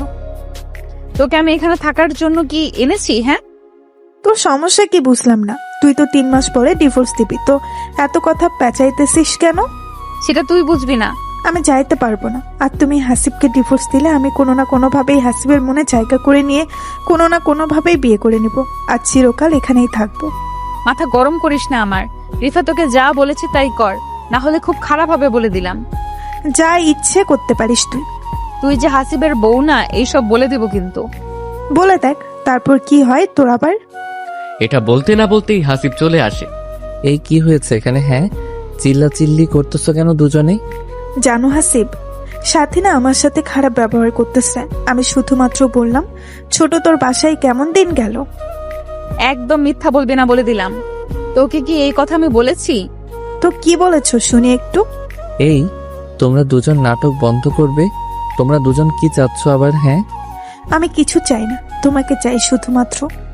লজ্জা কর না? অন্যজনের স্বামীকে নিজের স্বামী ভাবিস? কথাটি শেষ হতে না হতেই এত বড় সাহস তোর, এই কথা বলিস? আমি সব প্রমাণ দিয়েই এই বাসায় এসেছি। এদিকে সাথী ভাবতেই পারছে না এমন ভাবে থাপ্পড় দিবে রিফা। সাথী যখন ঘুরে আবার রিফাকে থাপ্পড় দিতে যাবে, ঠিক সেই টাইমে হাসিব হাতটি ধরে ফেলে। অনেক হয়েছে তোমাদের নাটক, এখন বন্ধ করো এইসব। রিফা, আপনি আপনার রুমে চলে যান। রিফা হাসিবের কথা মতো রুমে চলে আসে, কিন্তু এইদিকে আবার সাথীও ভাবতেই পারছে না এমন একটা সময় আসবে যে সময় রিফা এমন পাল্টি খাবে। এখন শুধুমাত্র হাসিবের মাথায় একটি চিন্তা, সাথী করে কবে ডিভোর্স দিবে আর কবে এইসব থেকে মুক্তি পাবে। এমন সময় কান্নাকাটির আওয়াজ শুনতে পায় হাসিব। তাই রুম থেকে বেরিয়ে আসে, এসে দেখে রিফা কান্না করছে। কি হয়েছে মা তোমার? কান্নাকাটি করতেছো কেন? বাবা, আমি চাই হাসিব আজ থেকে আমার সাথে থাকবে। কিন্তু ও যদি তোমার কোনো ক্ষতি করে? আমার বিশ্বাস কোনো ক্ষতি করবে না। কি হয়েছে এখানে এত কান্নাকাটি কেন শুনি? এত কিছু বলতে হবে না, আজ থেকে 1 সপ্তাহ রিফার সাথে থাকবি, কথা মনে থাকে যেন। কিন্তু বাবা। কোনো কিন্তু নেই, আমার কথাই শেষ কথা। ঠিক আছে। রাত যখন 9টা বাজে, বাবার কথা মতো হাসিব রিফার রুমে আসে। রুমে আসতে না আসতেই রিফা হাসিবকে জড়িয়ে ধরে। এই কি করতেছেন? ছাড়েন আমাকে। ছাড়ার জন্য কে এনেছি রুমে তোমাকে? এই রূপ যৌবন তোমার চোখে কি পড়ে না? শুধু সারাটা দিন সাথে সাথেই থাক। আমিও তো তোমার বউ নাকি? আপনি কি বলতেছেন এইসব? আশ্চর্য হবার কি আছে শুনি? আমি তো আপনারই স্ত্রী হই। নাটক বন্ধ করুন আর আমাকে ছেড়ে দিন, না হলে চিল্লাচিল্লি করব। চিৎকার করে কোনো লাভ নেই। আপনি কি চাচ্ছেন? হ্যাঁ, আমি চাইতেছি তুমি আমাকে একটি বেবি এনে দাও। হোয়াট? আমি তোমার সন্তানের মা হতে চাই। আবার আমাকে ফান্দে ফেলানোর নাটক শুরু করে দিয়েছেন। না, সত্যি সত্যি আমি মা হতে চাই। একদম চুপ করেন।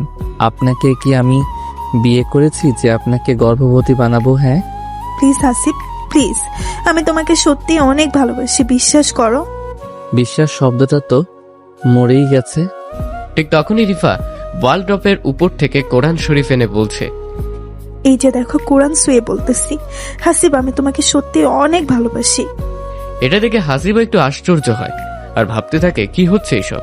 কিন্তু আমাকে কেন ভালোবাসো? জানো, আমি এখানে অভিনয় করতে এসেছি, কিন্তু তোমার পরিবারে এমন ভালোবাসা, স্নেহ, যত্ন পেয়ে আমি তোমার পরিবারের মায়ায় পড়ে গিয়েছি। শুধুমাত্র এর জন্যই কি? না, আরো কারণ আছে। জানো, সাথী তোমাকে ডিভোর্স দিবে 3 মাস পরে, আর সবুজ নামের একটি ছেলেকে বিয়ে করবে। আমাকে এখানে এনেছে যেন তোমাদের সংসারে সমস্যার সৃষ্টি করি, আর বলেছিল তুমি নাকি খুবই খারাপ, তোমার পরিবারের মানুষও খারাপ, তাই 3 মাসের মধ্যে যেন আরো সমস্যার সৃষ্টি হয় আর তুমি ওকে ডিভোর্স দাও। কিন্তু হাসিব, বিশ্বাস করো, আমি এখানে এসে আমি বুঝতে পারি সাথে সবকিছুই ভুল বলেছে, কারণ তোমার পরিবারের মানুষের মতো মানুষ হয় না। আর তুমি এত ভালো একজন মানুষ, যা বলার ভাষা নেই। কি করে তোমাদের আমি কষ্ট দিই, তাই আমি ভেবেছি সাথে চলে গেলে আমি তোমাকে সত্যি সত্যি বিয়ে করে নেব। জানো, সাথী আজ কি বলেছে আমাকে? কি বলেছে? ও বলেছে আমি যেন তোমাকে ছেড়ে যাই, আমার নাকি কাজ শেষ। বিশ্বাস করো হাসিব, আমি তোমাকে ভালোবেসে ফেলেছি।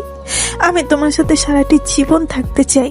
কিন্তু প্লিজ, কোনো কিন্তু নাই। তুমি সাথীকে ডিভোর্স দেওয়ার পরে আমাকে বিয়ে করে নিও। আচ্ছা, আমি ভেবে দেখবো।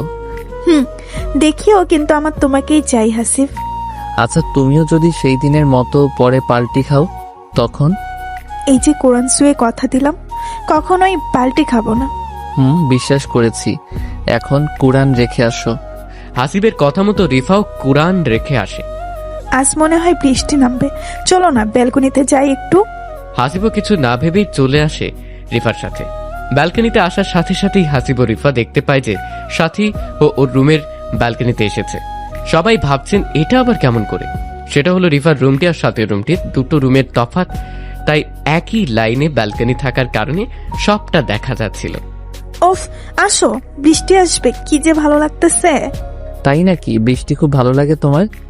অনেক ভালো লাগতো, কিন্তু কখন জানি বৃষ্টি আসবে আল্লাহই ভালো জানেন। একটু অপেক্ষা করো, বৃষ্টি আসবে দেখিও। ঠিক তখনই কথাটি শেষ হতে না হতেই বিদ্যুৎ চমকে ওঠে, আর সাথে সাথে রিফা হাসিবকে জড়িয়ে ধরে। হাসিব কি করবে বুঝতে পারছে না। এরই মধ্যে আবার বৃষ্টিও আসলো। এই ভিতরে চলো, বৃষ্টি পড়তেছে।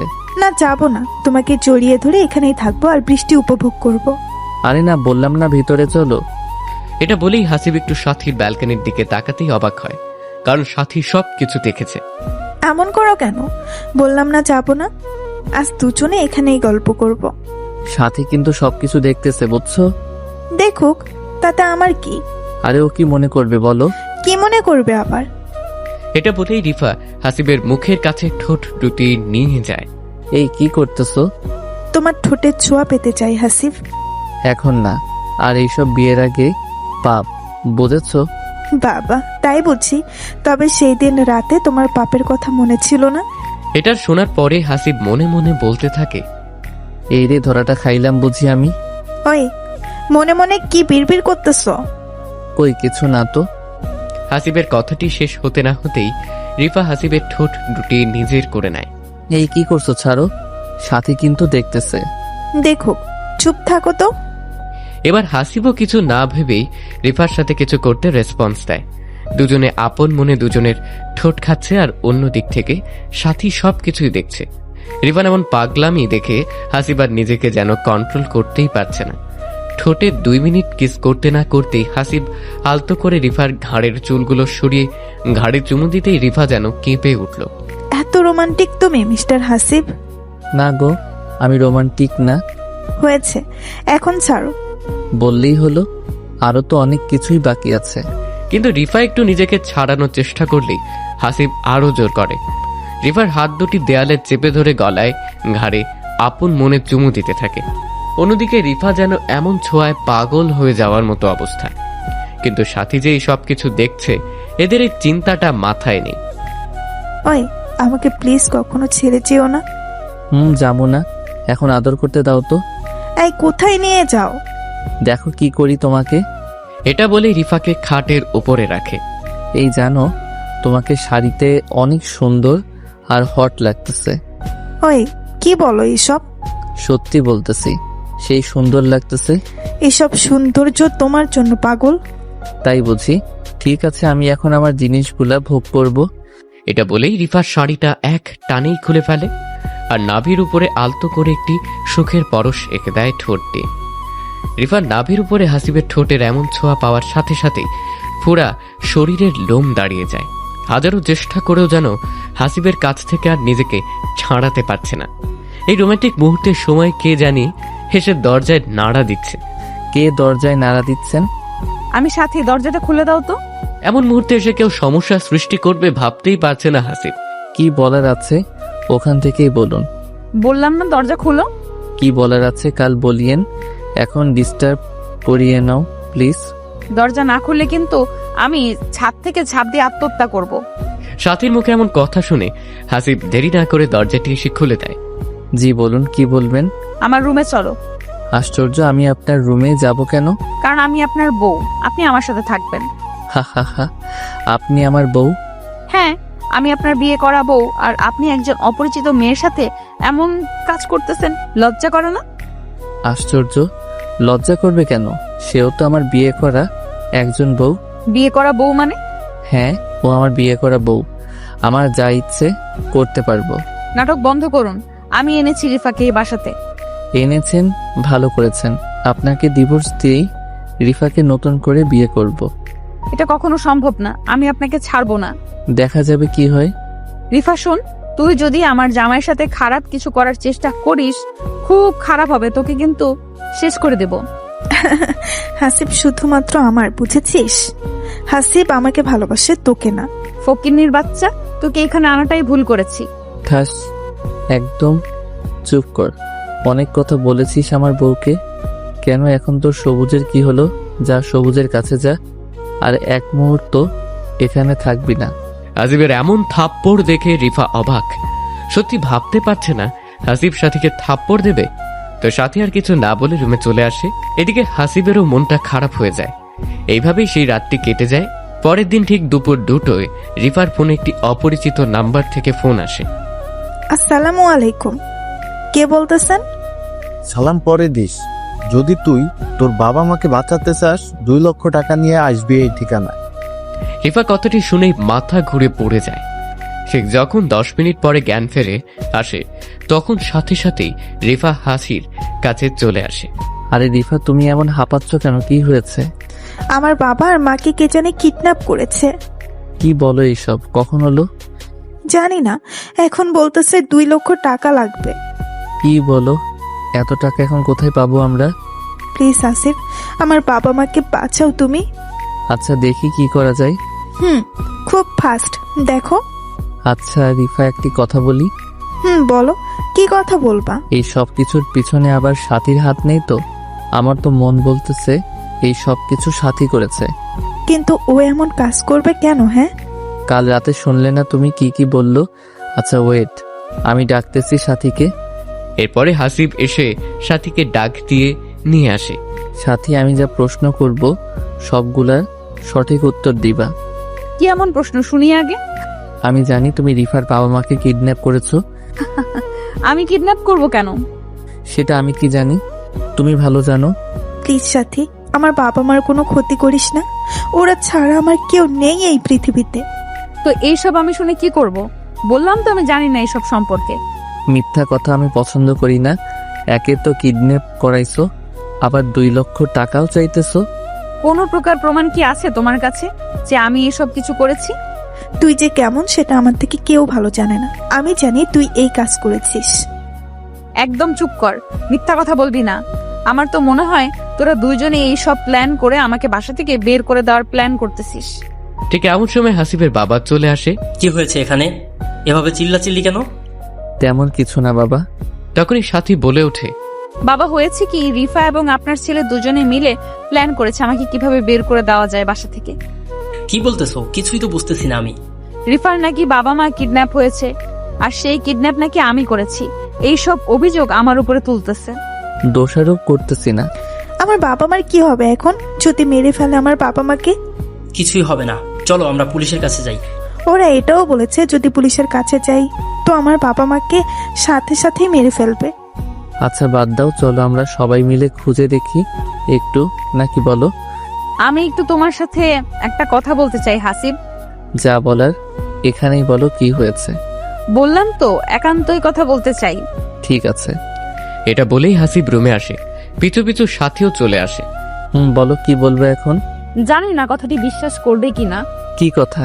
কথাটি হলো যে তুমি যে রিফার সাথে এমন ভাবে চলতেছো, তুমি কি ওর অতীত সম্পর্কে জানো? না, কেন? ওর অতীতে আবার কি হয়েছিল? ও কিন্তু একজন মাফিয়ার মেয়ে, বলা যায় ও নিজে একজন মাফিয়া। ওর বাবা মা কেমনে কিডন্যাপ হয়? এই একদম মিথ্যা বানোয়াট কথা বলবে না। বিশ্বাস করো, আমি সত্যি বলতেছি। তো তোমার সাথে এই মাফিয়ার পরিচয় কেমনে হলো? আসলে আমি যেই কলেজে পড়তাম রিফাও সেই কলেজেই পড়তো, কিন্তু রিফা ছিল খারাপ স্টুডেন্ট, তাই আমাদের সাথে বন্ধুত্ব করে। আমরাও না বলি নাই, কারণ সবাই আমরা মানুষ, একে অপরের সাহায্য করব, এটাই স্বাভাবিক। তা ঠিক বলেছো। তারপরে হলো কি, আমার সাথে ও সব সময় থাকতো। একসময় দুজনে বেস্ট ফ্রেন্ড হয়ে আমরা একদিন কলেজ শেষে ঘুরতেছি, ঠিক সেই সময় কিছু ছেলে আসে, এসে আমাদের ডিস্টার্ব করতে থাকে। অনেক বোঝাই কিন্তু বোঝে না। ঠিক তখনই রিফা আমাকে ওর ব্যাগটি দিয়ে বলে, তুমি বসো, আমি এদের দেখতেছি। তারপরে কি হলো? তারপরে কি হলো, সবগুলো ছেলেকে এমন ভাবে মারলো, আমি দেখে তো অবাক। আমি তখন ভাবতে থাকি, একটি মেয়ে মানুষ কেমনে এমন ভাবে সবাইকে পিটালো। ছেলেগুলো যখনই চলে যায় আমি রিফাকে জিজ্ঞেস করি, আচ্ছা তোর শরীরে এত শক্তি কই থেকে আসলো রে? সত্যি করে বলবি কিন্তু। থাক, অন্যদিন শুনিস, আজকে বলতে হবে তোকে। তবে শোন, আমি একজন মাফিয়ার মেয়ে, মনে করতে পারিস আমিও মাফিয়া। আমাদের কাজ হলো মানুষকে কিডন্যাপ করা আর পরে মুক্তিপণ চাওয়া। কথাটি শুনে জানো আমি চমকে উঠি আর ভয় পাই। তোর ভয় পাওয়ার কোনো কারণ নেই, তোর কোনো প্রকার ক্ষতি করব না আমি। সত্যি তো নাকি পরে আমাকেও কিডন্যাপ করবি? এই জন্য তোকে বলতে চাইনি, তুই আমার বেস্ট ফ্রেন্ড। আমি কি এসব করতে পারি রে? হ্যাঁ, আমার উপর বিশ্বাস রাখতে পারিস কিন্তু তুই। তবুও ভয় লাগতেছে আমার রিফা, বিশ্বাস কর। তুই যেভাবে ছেলেগুলোর পিটাইলি, একজন ছেলেও এমন ভাবে পিটাইতে পারবে না। তারপরে কি হলো? এরপরে আমিও একটু ভয় পেতাম, কিন্তু যখন দেখেছি আমার কোনো ক্ষতি করে না তখন আর ভয় পাই নাই। জানো, ওর সাহস দেখেই আমি তোমাদের বাসায় এনেছি। অনেক সুন্দর নাটক সাজাইতে পারো, কিন্তু তুমি বন্ধ করো তোমার এই বানোয়াট নাটক। একটি মেয়ে হয়ে অন্য আরেকটি মেয়ের নামে এমন বাজে কথা বলো, লজ্জাও করে না তোমার? হাসিব, বিশ্বাস করো আমি মিথ্যা বলতেছি না, সবকিছুই সত্যি। বিশ্বাস সেটা আবার তোমাকে? কখনোই না, বুঝছো? কি করলে বিশ্বাস করবে? কোনো কিছুই করা লাগবে না। কেন আমি রিফার সাথে মিশতেছি এটা তোমার সহ্য হচ্ছে না, তাই ওর নামে মিথ্যা অপবাদ দিতেছো। তুমি একজন ছলনাময়ী নারী, বুঝছো? এটা বলেই হাসিব বাহিরে এসে দেখে যে রিফা নেই। বাবা, রিফা কই? রিফা তো নেই, চলে গেল ওর বাবা মাকে খুঁজতে। একাই চলে গেল? আরো কোথায় খুঁজবে ওর বাবা মাকে? আমি জানি না, শোন, মনে হয় বেশি দূর যেতে পারে নাই, তুই যা রিফাকে খুঁজতে যা। ঠিক আছে বাবা, আমিও যাইতেছি। এটা বলে হাসিবও বেরিয়ে পড়ে রিফাকে খোঁজার উদ্দেশ্যে। রিফাকে খুঁজতে বের হলেও হাসিবের মনে এখন একটু ভয় কাজ করছে, কারণ যদি সাথীর কথা সত্যি হয় তখন কি হবে? একজন রিকশাওয়ালাকে হাসিব প্রশ্ন করছে। আচ্ছা ভাইয়া, এইদিকে কি একটা মেয়ে গিয়েছে? অনেক মেয়েই তো যায়, আপনি কার কথা বলছেন? মেয়েটি একটু লম্বা চিকন করে, তবে ফর্সা অনেক। আর হ্যাঁ, মেয়েটি একটু চিন্তিত ছিল।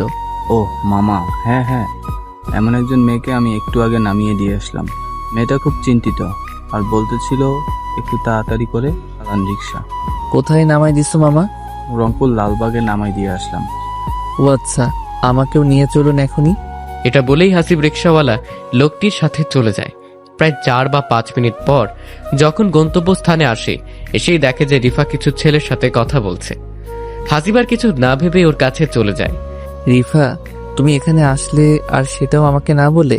আরে তুই এখানে? তোমার বাবা মা কিডন্যাপ হয়েছে, আমি আসবো না তো কে আসবে শুনি? ও আচ্ছা, তুমি চলে যাও, আমি ঠিক খুঁজে বের করব। চলে যাব মানে কি সব বলতেছো? আমি চাই না আমার জন্য তোমার পরিবারের কারো কোনো প্রকার ক্ষতি হোক।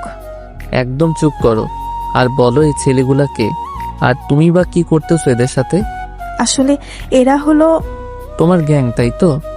গ্যাং মানে? আর মিথ্যা বলবে না, আমি জানি তুমি একজন মাফিয়ার মেয়ে। ও সবটা জেনেই গেছো তবে? সাথী বলেছে। ও সত্যি বলেছে হাসিব, আমি একজন মাফিয়ার মেয়ে, অনেক খারাপ। আমার কাছে এতদিন লুকাইছো কেন? কারণ যদি আমি বলতাম তুমি আমার সাথে জীবনেও মিশতে না। তাই বলে তুমি এত বড় সত্যিটা লুকাই রেখেছো? প্লিজ হাসিব, আমাকে মাফ করে দিও, আর আমি চাই না আমার জন্য তোমার ক্ষতি হোক। কিন্তু আমি তো তোমার পিছু ছাড়বো না। আর না, তোমার ক্ষতি হবে। হলে হোক, কিন্তু তোমাকে একা যাইতে দিব না। এমন পাগলামি করিও না তো হাসিব, তোমার কিছু হলে তোমার বাবা মার কি হবে? হ্যাঁ, সমস্যা নাই, চলো। এরপরে হাসিবের এমন জোড়াজড়িতে রিফা ওর না করতে পারেনি, তাই বাধ্য হয়ে হাসিবকেও নিয়ে যাইতে চায়। তুমি যাবে, কিন্তু খুব সাবধানে থাকতে হবে। কেন কেন? কারণ ওদের কাছে অনেক অস্ত্র আছে। কি বলো এইসব? ওরা অনেক খারাপ মানুষ। আচ্ছা, তোমাদের কাছে নেই অস্ত্র? আছে, আমাদের কাছেও আছে অনেক। তুমি কি চালাইতে পারো অস্ত্র? পারি। ও আচ্ছা, ঠিক আছে। তোমরা কি জানো তোমার বাবা মা কোথায় আছে এখন? জানি, এখান থেকে 2 কিলোমিটার দূরে একটি পরিত্যক্ত বাড়িতে রেখেছে। আচ্ছা ঠিক আছে, চলো তবে। আমি আবারও বলতেছি, সাবধানে থাকতে হবে তোমাকে। এরপরে হাসিব রিফার কিছু ছেলে সবাই মিলে গন্তব্যস্থানে যায়, কিন্তু গিয়েই দেখে যে পুরো বাড়িতে লোকজন পাহারা দিচ্ছে। প্রায় 15 বা 20 জন লোক হবে।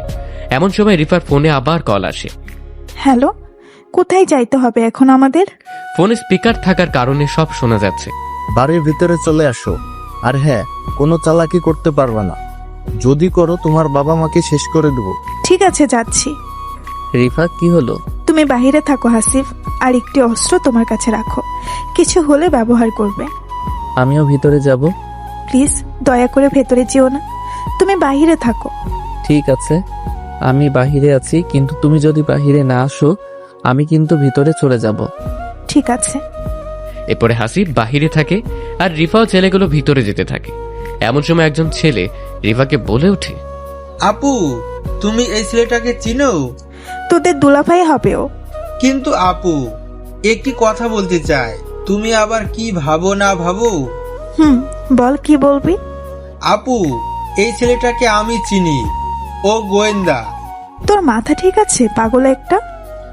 আপু, সত্যি আমি একজন দেখেছি। মানুষের মতো কি মানুষ থাকে না? হ্যাঁ, থাকে, কিন্তু আমার বিশ্বাস এই লোকেই ওই লোক। একদম চুপ কর। আমি হাসিবকে ভালো করে চিনি, ও গোয়েন্দা না। আচ্ছা আপু, সরি। চুপচাপ ভেতরে ঢোক, যে কোনো ভাবেই হোক বাবা মাকে বের করতে হবে এখানে। আপু। এরপরে যখন রিফা ভেতরে ঢোকে দেখে যে বাবা মাকে বন্দি করে রেখেছে, ঠিক তখনই রিফা দৌড়ে যেতে ধরল। ওখানেই দাঁড়াও রেফা, যদি এক পা এগিয়ে যাও তো তোমার বাবা মাকে শেষ করব। কে তুমি? কি চাও? চাই তো অনেক কিছু, আগে বল কোনো চালাকি করিস নাই তো? না। হঠাৎ এরপরেই রিফার ছেলে গোলাগুলি শুরু করে দেয়। এর মধ্যেই রিফাও শুরু করে দেয় গোলাগুলি। প্রায় এক পর্যায়ে যখন সবকিছু থেমে যায় তখনই রিফা বলে, বাবা, বাবা তুমি কোথায়? আশ্চর্য, আমার বাবা কোথায় গেল? ঠিক তখনই একজন বলে ওঠে, তোমার বাবা আমার কাছে রিফা। এটা দেখে তো রিফা পুরোই অবাক, কারণ হাসিব কখন ভেতরে আসলো। তুমি এখানে? হাসিব মানে বুঝলাম না, কখন ভেতরে আসলে? আমার কাজেই তো সঠিক সময় সঠিক স্থানে আসা। মানে কি বলতেছো তুমি? কিছুই তো বুঝতেছি না আমি। মানে হলো আমি একজন ডিবি পুলিশ। এটা কিন্তু ফাজলামি করার টাইম না হাসিফ। তোমার সাথে ফাইজলামি করার সময়ও আমার নেই, বুঝছো? তোমার বাবা একজন এই দেশের জঘন্যতম ব্যক্তি, যার নামে হাজার হাজার ব্যক্তির পরিবার আজ রাস্তায় নেমেছে। তোমার বাবার জন্য আমার নিজের মামা মারা গিয়েছে। তোমার বাবা এই আইনের চোখে একজন খুনি, যার একটাই শাস্তি মৃত্যুদণ্ড। হাসিবের মুখে এমন কথা শুনে যেন রিফার বুক ধরপর করতে থাকে। না, আমার বাবা খুনি না। মিথ্যা চাপা থাকে না রিফা, আর তুমিও একজন মাফিয়া, যার বিচার আদালত করবে। আমি শুধুমাত্র আমার দায়িত্ব পালন করব। তুমি এসব জানলে কেমন করে? তোমার সম্পর্কে আমি অনেক কিছুই জানি যেটা তুমি জানো না। মানে? তুমি যেই দিন বউ হয়ে আমার বাসায় আসলে নাটক করতে, সেই দিনই তোমাকে চিনে ফেলেছি আমি। তুমি আমাকে চিনলে কেমনে? তোমার ফটো আগে থেকেই আমার কাছে ছিল, তোমাকে মনে মনে খুঁজতেছিলাম, কিন্তু মেঘনা চাইতেই তুমি বৃষ্টি হয়ে এসেছো। তার মানে তুমি জেনে শুনে আমার সাথে এমন করছো? জি। আমি বিশ্বাস করি না। Has your wish. তার মানে তুমি কি আমাকে ভালোবাসো না? জি না, তোমার মতো একজন মাফিয়ার মেয়েকে আমি কেমনে ভালোবাসবো বলো? ইঁদুর বিলাইয়ের কি কখনো মিল হয় শুনেছো? সেই রকম তুমি ইঁদুর। এত বড় ধোকা, তাও আবার আমার সাথে। এটা কেমনে করলে তুমি হাসিব? সত্যি আমি তোমাকে অনেক ভালোবাসি। হা হা হা। হাসিবের এমন হাসি দেখে সেই ছেলেটা আবার রিফাকে বলতে থাকে, আপু, আমি তোমাকে বলছিলাম না এই ছেলেটাকে আমি আগে দেখেছি? এ একজন পুলিশ। তুমি আমার কথা বিশ্বাস করো নাই। কিচ্ছু হবে না, চুপ থাক তুই। রিফা, রাইফেল সব নিচে রাখো, না হলে আমি তোমার বাবা মাকে গুলি করতে বাধ্য হব। তুমি আমার সাথে এত কিছু করেও বলতেছো আমাকে ভালোবাসো না? এটা ব্যাপার না, কিছু কিছু কাজে এমন করতে হয়। ছি হাসিফ, তুমি এমন করলে। আমি বুঝেছি সাথী তোমাকে আমার সম্পর্কে আরো বেশি কিছু বলেছে। বলেছে, ও অবশ্য বলতে চাইনি। আমি রিফা বলতেছি, আমি ছাড়া তোমার জীবনে কেউ থাকবে না। সাথীকে আমি শেষ করে দিব। এই পেঁচাল বন্ধ করো। আমি এত সহজে ধরা দিব না হাসিব। আমি শুধুমাত্র তোমার জীবনে বউ হয়ে থাকতে চাই। একদম চুপ থাকো বললাম, না হলে তোমার বাবা মা কিন্তু আমার হাতে আছে। থাক। এখানে কিন্তু সাথীর কোনো দোষ নেই। আছে, দোষ অবশ্যই আছে। আমার নামে তোমাকে এত কিছু বলেছে, আমি জানি না। বিশ্বাস করো রিফা, সত্যি বলতেছি। একদম চুপ থাকো। আমি চেয়েছিলাম এসব ছেড়ে দিয়ে একটা নতুন জীবন শুরু করব, কিন্তু সাথী সেটা হতে দিল না। এখানে কোনো দোষ নেই বললাম না? আছে না নেই সেটা আমি ভালো জানি। অনেক বোঝাইছি তোমাকে, এখন কি তুমি নিজেই ধরা দিবা নাকি আমার আসল রূপটা বের করতে হবে সেটা বলো। আমি তো কোনোভাবেই ধরা দিব না সাথীকে শেষ না করা পর্যন্ত। সাথী সবকিছু বলেছে, আর ও আর আমি এসব প্ল্যান করেছি, দেখি তুমি সাথে কি করতে পারো। মানে সাথী তো সবুজকে ভালোবাসতো। বাসতো, কিন্তু ওকে সবুজ ধোকা দিয়েছে, আর সাথীও নিজের ভুলটা বুঝতে পেরেছে। কখন এসব ঘটলো? যাই হোক, বলি তবে সবাইকে, আপনারা তো জানেন সাথীর বোন হিয়া আর হাসিব একদিন রাতে ছাদে বসে কথা বলছিল। সেই দিন কিন্তু সাথী ওদের সব কথা শুনেছিল আর ভাবছিল, সবুজ তো আমাকে ধোকা দিল, কিন্তু এই হাসিব তো কোনো প্রকার ধোকা দেয়নি। সবুজ যদি আমাকে ভুলে নতুন কোনো মেয়েকে নিয়ে থাকতে পারে, তো আমি কেন পারবো না হাসিবকে ভালোবাসে তার সংসার করতে? এটা ভেবেই হাসিবকে সেই রাতে বলে, হিয়া, তুই আর হাসিব কি করতেছিস এত রাতে ছাদে? না আপু, কিছু না, আমার ঘুম আসছিল না তাই সাদে আসি। কিন্তু একটু পরে দুলা ভাইও আসলো তাই গল্প করতেছি। ও আচ্ছা, হাসিব রুমে চলো তো, কথা আছে। অনেকে বলতে পারেন ভাই সেই দিনের রাতের সব কাহিনী কি মিথ্যে ছিল? ভাই, মিথ্যে ছিল। তো সাথীর কথা মতো হাসিবও পিছে পিছে আসে হাসিবের রুমে। সাথী বলো, কি বলবা? সরি, আমাকে মাফ করে দিও। আমি আমার ভুল বুঝতে পেরেছি। আমি ভুল মানুষকে ভালোবেসেছিলাম, তোমাকে অনেক কষ্ট দিয়েছি, অপমান করেছি। এটা বলেই পা ধরে কান্না করতে থাকে সাথী। তোমার ভুল বুঝতে পেরেছো, এটাই অনেক। তবে তোমাকে তখন মাফ করব যখন আমার কথার উত্তর দিবা। সত্যি সত্যি বলো, কি কথা? রিফা একজন মাফিয়া, ওর বাবা মাও মাফিয়া। কিন্তু তুমি চিনো কেমনে? একসাথেই পড়াশোনা করেছি, ও আমার বান্ধবী হয়। তুমি কি জানতেও মাফিয়া? একটু একটু জানতাম, কিন্তু আমার সাথে ভালো সম্পর্ক ছিল। তুমি জানো আমি একটি অফিসে চাকরি করি, কিন্তু আমি একজন ডিবি পুলিশ। কি বলো তুমি এসব? যা বলছি সব সত্যি। এখন তোমাকে যা বলতেছি বাসায় গিয়ে ঠিক এমন এমন কাজ করবা, রিফাকে বুঝতেই দিবা না। কিন্তু কোনো কিন্তু না, ওদের জন্য অনেক মানুষের জীবন চলে যাচ্ছে। সো ওর বাবা মাকে ধরার জন্য সাহায্য করো, তবে তোমাকে ক্ষমা করব আমি। হাসিবের মুখে এমন কথা শুনে সাথী নিরুপায় হয়ে রাজি হয়ে যায়। ঠিক আছে। তুমি জানোই না সাথী, ও কত ডেঞ্জারাস, বুঝছো? আচ্ছা, তুমি যেটা ভালো বুঝো। হাসিবের কথা শেষ হতে না হতে রিফা বলতে থাকে, ও আচ্ছা, এই কাহিনী। এটা সত্যি হাসিব, তুমি আমার না হলে আমি তোমার জীবনে কাউকে রাখবো না। এইসব জেলে গিয়ে ভাবিও, অনেক সময় পাবে। কথাটি শেষ হতে না হতেই রিফা আবার গোলাগুলি শুরু করে দেয়, কিন্তু সেটা কারোর উপরে না। এমন গোলাগুলিতে সবাই একটু স্তব্ধ হয়ে যায় কিছুক্ষণের জন্য। যখনই গোলাগুলি থেমে যায় হাসিব দেখে যে রিফা নাই এখানে, উধাও। তুমি যেখানেই যাও না কেন রিফা, তোমাকে আমি খুঁজে বের করবই। আর তোমার বাবা মা এখন আমাদের হাতে, তুমি অবশ্যই তো আসবে। এসব বলেই হাসিব রিফার বাবা মাকে থানায় নিয়ে যায়। তো সেখানে রেখে সোজা বাসায় আসে হাসিব। কি হলো, ধরতে পারলে তুমি? না সাথী, ও পালিয়ে গিয়েছে, কিন্তু ওর বাবা মা আমাদের আয়ত্তে আছে। তুমি হয়তো জানো না, রিফা খুব ভালোবাসে ওর বাবা মাকে। এখন কেমনে ধরবো এটাই ভাবতেছি। চিন্তা করিও না, দেখবে ও কোনো না কোনো একটি ভুল করবেই, আর সেই সময় তুমি ধরে ফেলবে। আমি খুব ক্লান্ত, ফ্রেশ হয়ে আসতেছি, তুমি একটু খাবার নিয়ে আসো। হাসিবের এই কথাটি শেষ হতে না হতেই হাসিবের বাবা এসে উপস্থিত। হাসিব, বৌমাকে খুঁজে পেলি নাকি থানায় যেতে হবে আমাদের? বাবা, তোমাকে আগেও বলেছি না, ও তোমাদের বউ না, ও একজন মাফিয়া। আমার সাথে মজা করিস তাই না? তোমার সাথে মজা করতে যাব কেন শুনি? তাহলে বাজে কথা বলতেছিস? শোনো তবে কাহিনী। এরপরে প্রথম থেকে শুরু করে হাসিব সবকিছু বলতে থাকে বাবাকে। আর হাসিবের বাবা এটা শোনার পরে তো অবাক। এত কিছু হয়ে গেল, আমাকে একটা কথাও জানাইলে না? তুমি তো আমার কথা বিশ্বাস করতেছো না। এত ডেঞ্জার মেয়ে রেফা, দেখলে তো সাদাসিধাই মনে হয়, আর ওর ভেতরে ভেতরে এত কিছু। বাবা, যাই হোক, আল্লাহ বাঁচাইছে আমাদের সবাইকে। এখনো সমস্যা আছে, ও আমাদের সমস্যা করতে পারে, তাই একটু সাবধান থাকতে হবে। ঠিক আছে রে বাবা। আচ্ছা, আমি আসি এখন। ঠিক আছে বাবা। তুমি ফ্রেশ হয়ে রুমে আসো, আমি খাবার নিয়ে আসতেছি রুমে। ঠিক আছে বউ। এরপরে হাসিব ফ্রেশ হয়ে 5 বা 7 মিনিট পরে রুমে আসে। রুমে আসতে না আসতে এই সাথী বলে, এই যে মহারাজ, আপনার খাবার হাজির, এখন খেয়ে নেন।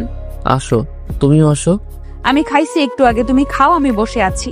ঠিক এই সময় কারেন্ট নাই, চলে গেল। এটা কোনো কথা হলো?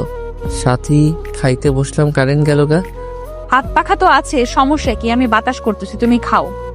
তখনই হাসিব আবার একটি গান বলতে থাকে।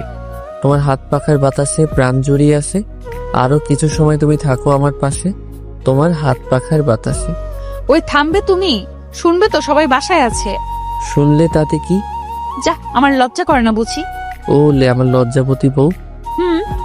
তোমার এই তো আমি। ওই এখন খাও তো তুমি। আচ্ছা, খাচ্ছি। এরপরে হাসিব খাইতে থাকে, অন্যদিকে সাথী হাত পাখা দিয়ে বাতাস করতে থাকে। জানো সাথী, আজ অনেক ভাত খাইলাম। তাই বুঝি? তোমার হাত পাখার বাতাস যেন আমার প্রাণ ছুঁয়ে দিল, তাই আজ একটু বেশি খেয়ে ফেলেছি। আচ্ছা, প্রতিদিন এমন করে হাত পাখা দিয়ে বাতাস করব আর তুমি খাবে। ঠিক সেই সময় আবার কারেন্টটা চলে আসলো। কারেন্ট আসার আর সময় পেল না, আর 1 ঘন্টা পরে আসলে কি এমন হতো? আচ্ছা, ফ্যান বন্ধ করে তোমাকে বাতাস করি। আরে না, আমার বউকে আমি কষ্ট দিব না। এরপরে হাসিব খাওয়া দাওয়া শেষ করে একটু কাজের জন্য বাহিরে যায়। কাজ শেষ করে প্রায় 2 বা 3 ঘন্টা পরে আবার বাসায় আসে। এসেই দেখে যে সাথী গোসল করে এসে চুল শুকাচ্ছে ব্যালকনিতে। তো হাসিব কিচ্ছু না বলে সোজা পেছন থেকে গিয়ে জড়িয়ে ধরে সাথীকে। এই কে? কে আবার তোমার জামাই? কে এমন করে কেউ জড়িয়ে ধরে পেছন থেকে এসে? আমি ভয় পাইছি। এবার ভালোবাসা দিয়ে ভয় দূর করে দিব তোমার সোনা আমার। তাই বুঝি গো, দেখি কি করো। আচ্ছা দেখো তবে। এটা বলে হাসিব সাথীর ভেজা চুলগুলো সরিয়ে ঘাড়ে কিস করে। কিস করার সাথে সাথেই যেন সাথীর শরীরটা একটু কম্পন দিয়ে উঠল, আবার গলায় কিস করতে থাকে। এই কি করছো? ভালোবাসা দিতেছি জানো সাথী, তোমার এই চুলের ঘ্রাণ আমাকে পাগল করে ফেলে। ও বাবা, তাই বুঝি। বউ। এটা বলেই সাথীকে একটি টান দিয়ে নিজের দিকে ঘুরিয়ে নেয়। এই হাসিব, আমার কিন্তু লজ্জা লাগতেছে। স্বামীর কাছে কিসের লজ্জা শুনি? তুমি অনেক রোমান্টিক গো জামাই আমার। তাই নাকি? আচ্ছা, আরো রোমান্টিক হই তবে। এটা বলেই সাথী ঠোঁট দুটি নিজের ঠোঁটের কাছে নিয়ে আসে। আসতেই দুজনের নাক দুটি একসাথে হয়। তো হাসিব করে কি, হে নিজের নাক দিয়ে সাথীর নাকে স্পর্শ করে বলে, তোমার নাকটি অনেক সুন্দর গো। যা দুষ্টু কোথাকার। অনেক। এটা বলেই সাথী ঠোঁটের সাথে নিজের ঠোঁট এক করে দেয়। প্রায় 2 বা 3 মিনিট কিস করার পরে হাসিব করে কি, সাথীর ঠোঁটে একটু কামড় দেয়। ওই আমি কষ্ট পাই, তুমি কামড় দাও কেন শুনি? খুব ভালো লাগে আমার তাই। কামড় দিও না গো সোনা জামাই আমার। আচ্ছা ঠিক আছে। এটা বলে যখনই সাথীর প্রতি একটু হাত দেই, পেটে হাত দিতেই ফোনটি বেজে ওঠে আর ফোনের ওপাশ থেকে বলতে থাকে, স্যার একটা খুশির খবর আছে। হাসিব মনে মনে ভাবতে থাকে বর্তমান যে সুখের অবস্থায় আছি, আবার নাকি খুশির খবর। কি এমন খুশির খবর হলো শুনি? স্যার রিফা যখন পালানোর জন্য যে সিএনজিতে উঠেছিল সেই সিএনজি অ্যাক্সিডেন্ট করেছে। কথাটা শোনার সাথে সাথেই হাসিবের বুকটা যেন কেঁপে উঠল। বলো কি, রিফা ঠিক আছে তো? রিফার অবস্থা খুবই খারাপ স্যার। আমরা ওকে রংপুর মেডিকেল হাসপাতালে ভর্তি করিয়েছি, কিন্তু ও শুধুমাত্র আপনাকে চাইতেছে। বলো কি? যত তাড়াতাড়ি পারেন আপনি আসেন, আমি অপেক্ষায় আছি। ঠিক আছে, তুমি ওখানেই থাকো, আমি যাচ্ছি এক্ষুনি। কি হয়েছে হাসিব, তোমাকে চিন্তিত দেখাচ্ছে কেন? রিফার গাড়ি অ্যাক্সিডেন্ট করেছে, এখন হাসপাতালে ভর্তি আছে, না বাছা অবস্থা। ওখানে এখন যাইতে হবে। আমিও যাব তোমার সাথে, আমাকে নিয়ে চলো। কিন্তু? কোনো কিন্তু না, চলো আমাকে নিয়ে। এরপরে হাসিব সাথীকে নিয়ে সোজা হাসপাতালে চলে আসে। কিছুক্ষণের মধ্যে এসে দেখতে পায় যে রিফা একটি বেডে চিকিৎসাধীন অবস্থায় শুয়ে আছে। তো হাসিবকে আর সাথীকে দেখতেই উঠতে চেষ্টা করে। ওখানে শুয়ে থাকো, আমি যাচ্ছি তোমার কাছে। এটা বলে হাসিব সোজা রিফার মাথার কাছে বসে। চিন্তা করিও না রিফা, সব ঠিক আছে। আমি মনে হয় আর বেশিক্ষণ বাঁচবো না হাসিব। মারা যাবার আগে কি তোমার কোলে আমি একটু মাথা রাখতে পারি? কথাটি শোনার সাথে সাথেই হাসিব রিফার মাথাটা কোলে নেয়। আরে পাগলি, তোমার কিচ্ছু হবে না। না হাসিব, আমার সময় বেশি নেই। সাথী এদিকে আয় না, দরজার ওখানে কি করিস? সাথী কান্না অবস্থায় বলতে থাকে, আজ আমার জন্য তোর এই অবস্থা হবে আমি ভাবতেই পারি নাই। আমি যদি জানতাম, বিশ্বাস কর, তোকে কখনো এই বাসায় আনতাম না। ভাবলে একটা, আমার কপালে যে এটা ছিল রে। এখানে তোর কোনো দোষ নেই, আমার পাপের সাজা আমি পাচ্ছি। একদম চুপ থাক। সাথে একটা কথা বলি শোন, হাসিবকে কখনো কষ্ট দিস না। জানিস হাসিবের বাবা মা অনেক ভালো। তোরা যখন বিয়ের পিড়িতে গেলি ঘুরতে তোমাদের বাসায়, তখন জানিস আমাকে এত আদর করেছে যা আমি আমার বাবা মার কাছে কখনো পাইনি। তাই ভেবেছিলাম তোর ডিভোর্স হলে আমি হাসিবকে বিয়ে করব, আমার আগের সব অতীত ভুলে নতুন করে বাঁচবো। তাই আমি এসব করেছি রে। আমার ব্যবহারে কষ্ট পাইলে মাফ করে দিস, আর কথাতে হাসিবকে কখনো কষ্ট দিবি না। জানিস আল্লাহ আমার কপালে এই সুখ রাখেনি। যাই হোক, আল্লাহ যেটা ভালো বুঝেছে সেটাই হয়তো করেছে। প্লিজ আমাকে কথা দে না। রিফার মুখে এমন কথা শুনে হাসিব সহ পুরো রুমের লোকের সবার চোখে পানি এসেছে। আমি তোকে কথা দিলাম কখনো হাসিবকে কষ্ট দিব না, সব সময় অনেক ভালোবাসবো।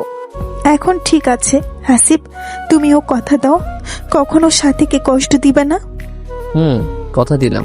ও হ্যাঁ, আরেকটি কথা, আমার বাবা মা তো জেলে, ওদের একটু দেখে রাখিও প্লিজ। ওদের অনেক বয়স হয়েছে, জানি ওরা অনেক খারাপ কাজ করেছে, কিন্তু তবুও একটু দেখে রাখিও। হাসিবের নাম বলা শেষ হতে না হতেই রিফা তার নিঃশ্বাস ত্যাগ করে।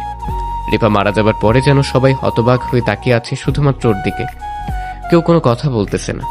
ঠিক তখনই কিছু পুলিশ এসে বলে, স্যার আমরা এখন কি রিফাকে নিয়ে যেতে পারি? কারণ ওকে চেক করতে হবে। তার কোনো দরকার নেই, আমি ওকে আমাদের নিজস্ব কবরস্থানে মাটি দিব।